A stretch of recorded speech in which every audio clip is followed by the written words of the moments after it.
Para muitos aposentados, a vida após décadas de trabalho exige uma adaptação bastante complicada. Mas uma boa solução pode ser começar uma nova atividade ou até mesmo ganhar dinheiro com um novo negócio. Para falar sobre esse assunto, Cidadania convidou o economista e consultor empresarial Roberto Rocha. Seja bem-vindo, Roberto. Muito obrigado. Há quanto tempo você trabalha nesse tipo de consultoria? Eu já trabalho há 20 anos com empreendedorismo, né? Especificamente nessa terceira Sim, idade? Na terceira idade, a gente trabalha com empreendedorismo. É concentrado, né, na terceira idade, né? Porque é uma possibilidade maior, né, de manter o brilho nos olhos do indivíduo, né? Então a gente se define por trabalhar nessa área porque é uma satisfação muito grande. Qual o público que te procura em busca de empreender? Na realidade é um público geral, né? Eu imagino que mais homens que mulheres. Sim, mais homens do que mulheres, que buscam uma oportunidade de uma realização maior montando o seu próprio negócio. Eu acho que na maioria das vezes... Mais por necessidade ou por vontade própria? No Brasil, infelizmente, ainda temos aí uma procura muito mais por necessidade do que oportunidade, ao contrário dos países mais desenvolvidos. Mas... quando procuram por uma necessidade, a primeira orientação seria montar um plano de negócio para saber se essa necessidade realmente se adequa a uma oportunidade de negócio. E aí aumenta as chances de sucesso, sem dúvida nenhuma. Qual o setor mais favorável ao aposentado, ao pós-aposentado, aquele que acabou de concluir seu período de serviço, de trabalho e procura investir? Sem dúvida nenhuma, eu aconselharia a prestação de serviços. A prestação de serviço é um setor que não exige um investimento muito alto e a rentabilidade, no caso, é bastante satisfatória. Especificamente, que setor dentro do setor de serviços? Eu acho que ela pode fazer uma complementação do trabalho que ele vinha fazendo há alguns anos, na área, pode ser na área administrativa ou numa área específica no qual ele veio no decorrer dos anos adquirindo conhecimento e experiência na sua própria carreira, na sua própria função. Ou seja, você inclui aí o setor de comércio também, não? Também, poderia ser. Mas o setor de serviços, acho que pelo fato de um investimento um pouco menor, o risco também ele diminui bastante e a rentabilidade ou até mesmo o lucro, consequentemente, é um lucro bem mais satisfatório. Bom, nesses 20 anos que você vem trabalhando com aposentados que querem investir, o que mudou? Do ponto de vista do aposentado, do ponto de vista do consultor e do métier em geral, do ambiente em que você desenvolve atividade? A mudança hoje é que cada vez mais as pessoas buscam, né, sem o preconceito, né, de ser empresários. Então, hoje em dia... Você diz o preconceito? Existia um preconceito, né? Contra o preconceito, si próprio? Do risco do investimento, do que empresariar é uma coisa que leva um risco muito grande, que tem uma dificuldade, para poucos, né? Precisa ter o tino empresarial, isso é algo que vem de família. E as pessoas cada vez mais desmistificam isso e buscam entender que empresariar ser empresário é como se fosse uma profissão como qualquer outra, basta para isso se capacitar um pouco mais, ter um certo conhecimento, que há uma possibilidade de sucesso e, principalmente no caso do aposentado, de realização, né? Da manutenção, que eu costumo dizer, a manutenção do brilho nos olhos. Se a gente voltar 20 anos no passado, a gente vai ver que a informática, a internet, sobretudo, não faziam parte do nosso cotidiano. Isso representa uma dificuldade a mais para o aposentado, que está na faixa de seus 60 e poucos, 70 anos? Eu acredito que não, porque a mentalidade hoje do empresário, ela tem que, e principalmente do investidor, vamos dizer aqui, daquele que pretende montar o seu negócio, ela tem que estar muito centrada, que ao montar o negócio, eu tenho que estar muito mais buscando uma função de gestor do negócio do que propriamente a função de empregado do negócio. Essa é uma cilada que muitas pessoas caem nela e deve ser evitada ao máximo. Explica melhor. Eu vou dar um exemplo. Por exemplo, tem um senhor que há pouco tempo fiz uma consultoria para ele, e no primeiro momento onde ele resolveu montar o negócio dele, ele tinha um dom muito grande para gourmet. Ele gostava de cozinhar, gostava de receber os amigos no final de semana, e ele achava, e todos os amigos confirmavam isso, que ele, na realidade, tinha um talento muito especial para ser dono de um restaurante. E quando ele montou o seu restaurante, ele se viu como cozinheiro do próprio restaurante. E teve uma dificuldade muito grande na gestão, porque como cozinheiro do restaurante, ele não conseguia fazer o gerenciamento do restaurante. E o pior de tudo, ele não tinha hora para entrar e não tinha hora para sair. Então, ele conseguiu, e eu costumo brincar e falar... de madrugada para controlar a chegada do matéria-prima. Ele conseguiu criar um patrão pior do que o patrão dele na época quando ele era ativo, né? Porque ele não tinha nem hora para chegar e muito menos horas para sair. Esse patrão dele era a consciência dele. Aí então, o grau de satisfação com a atividade nova... vai caindo e exatamente. Porque a maioria das pessoas pensam, montar um restaurante. Não. Para montar um restaurante, é óbvio que é necessário que se entenda de cozinha, mas que tenha também uma visão de gestão, uma visão de gerência. Mas se você me dá licença, pois a gente também não pode desestimular que a pessoa tente aliar o trabalho com aquilo com a atividade que gosta. Sim, né? claro. É importante o conhecimento, é importante o trabalho. Mas o importante na cozinha, nesse exemplo que nós estamos aqui trabalhando, seria ir lá e dar o meu toque de experiência ao cozinheiro, direcionar os pratos para para uma determinada característica de tempero, de linha de cozinha, mediterrâneo, enfim, mas não necessariamente ser o cozinheiro do negócio, né? Porque aí nós encontraríamos um problema muito grande na gestão, que é o mais importante. É como se tivéssemos um avião onde o piloto deixa de pilotar o avião e passa a ser o comissário de bordo, né? E aí esse piloto automático pode ser que, né, não funcione. Ele tem que ficar ali, de certa forma, fazendo uma avaliação constante em relação a esses instrumentos. Roberto, vamos supor, eu me aposentei, tenho 60 e poucos anos e quero exercer uma nova atividade para complementar a minha aposentadoria. Onde eu consigo recursos e de quanto eu vou precisar para entrar no setor de serviços? Os recursos estão disponíveis normalmente nos bancos estaduais, nos bancos federais. Agora, para que se consiga esse recurso, é importante que se tenha um plano de negócio. O investidor, o futuro investidor, aquele que pensa em montar o seu negócio, precisa comprovar através de um plano que esse negócio que ele pretende montar é capaz de gerar um lucro e pagar esse financiamento, esse aporte de recurso que vai ser realizado. Ele pode recorrer, por exemplo, a órgãos como o SEBRAE para... Sim, o SEBRAE ajudaria, no caso, ele elaborar esse plano, né, entender melhor, compreender melhor como funcionaria esse plano. Até mesmo para viabilizar o seu próprio negócio, porque um plano não deixa de ser um guia muito valioso na operacionalização desse negócio. Então, o SEBRAE poderia estar ao lado desse futuro empresário, né, nesse momento inicial, amparando, criando, desenvolvendo junto com ele um plano para que ele possa, com esse plano, ter um aporte de recursos nessas instituições financeiras. Ou seja, o SEBRAE pode funcionar um pouco como aquela sopa de pedra, né? Coloca a pedra e depois ensina assim, você vai colocar esse e outro ingrediente, no final retira a pedra e você tem ali o material para uma sopa mais ou menos suculenta, fazendo assim uma metáfora não tanto perfeita. Né? Mas aí eu te pergunto, o governo não teria também... órgãos como o BNDES, que já estão partindo para financiar empresas de porte cada vez menor. Né? Como chegar até esse tipo de financiamento? Exatamente. Esse aporte de recursos via BNDES, Banco do Brasil, enfim, bancos estaduais, ele na realidade, esse processo para se conseguir o financiamento, ele parte da premissa da necessidade de um plano.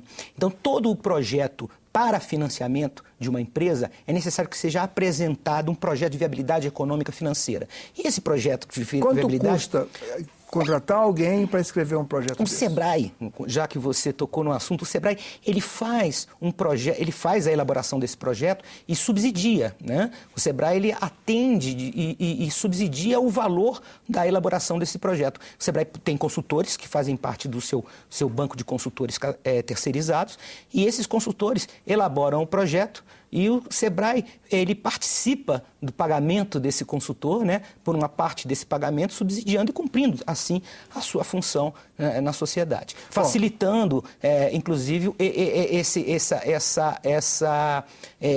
facilitando esse processo para o empresário. Enfim, inclusive, existe até, junto ao SEBRAE, o Fundo de Aval, que é um fundo onde ele, de certa forma, participa em 60% das garantias necessárias para se conseguir esse recurso junto aos bancos. Vou te dar um exemplo, fazer uma pergunta bem básica. Eu quero investir, por exemplo, numa padaria.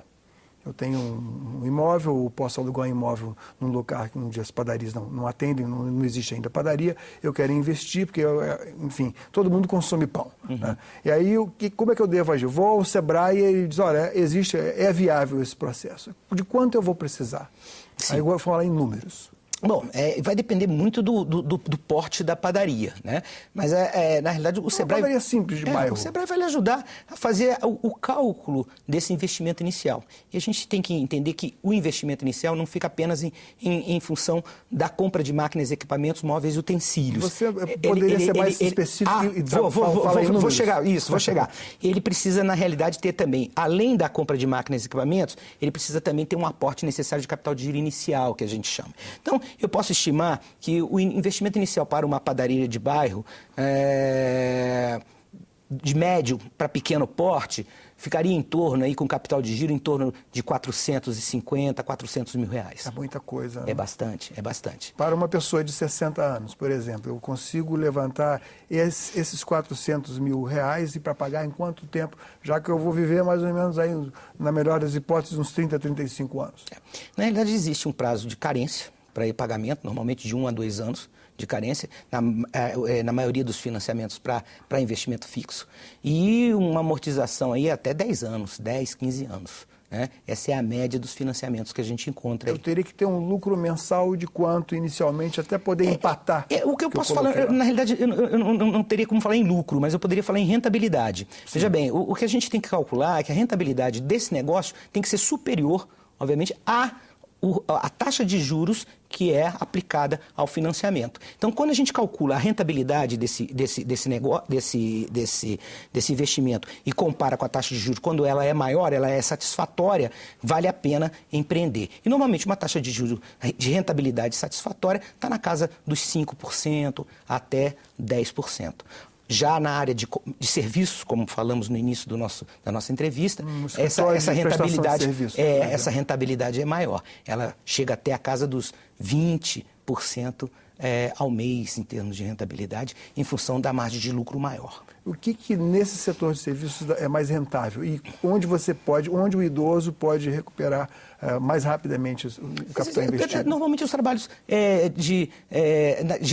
que geram assim, terceirização de documentos, tradução, trabalhos que levam... Um trabalho mais especializado intelectual. Exatamente. Que trazem um pouco do dia a dia, do entendimento e da formação daquele aposentado que ele obteve durante todos os anos de trabalho. Ele pode trazer isso para o mercado, para a área privada, enfim, porque realmente hoje ela carece bastante de pessoas com o perfil do idoso.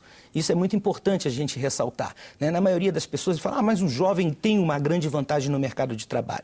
Talvez pelo ímpeto, mas por outro lado, o idoso tem a experiência, o idoso hoje corre mais riscos calculados, né? Ele tem um ímpeto moderado, mas ele tem uma capacidade de planejamento e de busca de informação muito maior do que o jovem. Então, ele de certa forma, se destaca por esses aspectos, que inclusive são aspectos que fazem parte do perfil do empreendedor de sucesso.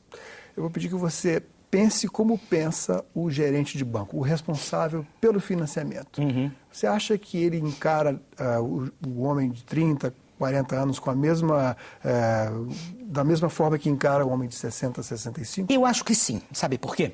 Na realidade, eu acho que o maior peso que existe numa entrevista de um indivíduo em relação à obtenção de um crédito para o gerente, são as respostas que normalmente ele dá para o gerente. O gerente normalmente pergunta, você vai montar um empreendimento e qual é o investimento total desse empreendimento? Qual é a lucratividade que você estima ter nesse seu negócio? Qual a rentabilidade? Quando aquele indivíduo, independente da idade, ele tem competência para responder essas perguntas, ele se mostra habilitado para empreender e, consequentemente, ele passa a ter um crédito muito maior com o gerente, porque o gerente percebe que ele não é um aventureiro, ele é uma pessoa determinada e que tem grandes possibilidades de se atingir o sucesso. A gente sabe que profissões e empreendimentos, eles variam, a lucratividade varia de acordo com a época, de acordo com o mercado, é normal que aconteça. O que você diria hoje, no início do ano de 2013, para os aposentados fuja disso, não invista nisso. Quais são os equívocos mais frequentes? Eu pediria que você fosse bastante específico. O equívoco mais frequente primeiro, é buscar empreender realmente, porque hoje a rentabilidade de uma aplicação no mercado financeiro e a tendência da economia é que você precisa realmente produzir para oferir lucro. Na realidade, dinheiro parado em aplicação de mercado, a rentabilidade não é mais a mesma rentabilidade dos últimos 10 anos. Nós temos aí uma economia que está se direcionando realmente para uma rentabilidade em função do empreendimento, né, da construção do empreendimento. E os empreendimentos normalmente que se devem montar... Não, vou chegar lá. Os empreendimentos que se devem montar, como eu falei, é na área de prestação de serviços, na área de alimentação também são empreendimentos... Você acha que está saturado já? Não está saturado. A população cresce, né? Dentro dessa proporcionalidade, sempre você vai precisar de pessoas que façam comida. Mas talvez o investidor não tenha noção de que ele vai ter que acordar de madrugada, vai ter que procurar a matéria-prima, os ingredientes, o peixe, a carne, as verduras, ele vai ter que procurar os de melhor qualidade. Esse é um processo, acordar cedo. Esse é um processo que lá no início do negócio pode até ser que aconteça, que ele tenha que realmente acordar cedo, buscar o melhor produto, mas é importante que a partir do momento que esse futuro empreendedor ele é capacitado, ele começa a entender que ele tem que criar um processo na empresa que ela funcione independentemente da sua presença. Eu costumeiramente recebo cidadãos de empresários, enfim, pessoas que estão até descontentes com seus negócios e que me falam: Roberto, eu já tenho um negócio há 20 anos e eu não consigo tirar 5 dias de férias com a minha esposa, porque se eu saio da minha empresa, essa minha empresa não anda.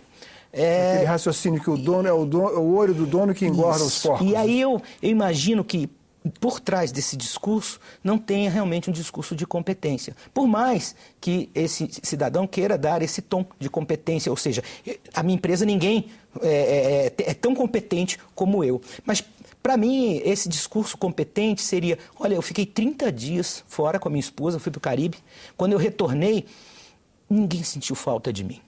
Bom, isso é Ou seja, eu dou nota 10 para um empresário como esse, porque ele conseguiu criar um processo que funcione por si só e independa dele. Ou seja, ele não centraliza. E a empresa, para aqueles que conseguem criar processos independentes, ela cresce muito mais até do que a mão, onde a mão alcança.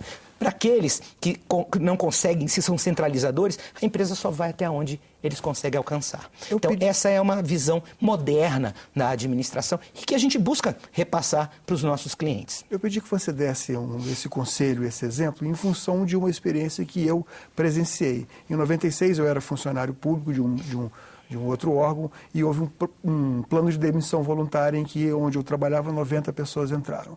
2 colegas, um investiu em motel e o outro investiu numa frota de táxi. Ambos faliram.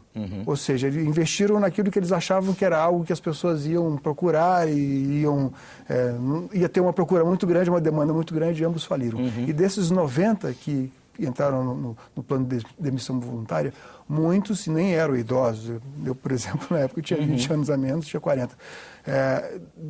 Muitos não conseguiram prosperar, a maioria se viu muito mal, ou por falta de orientação, ou por uma escolha lastimável, se deram mal.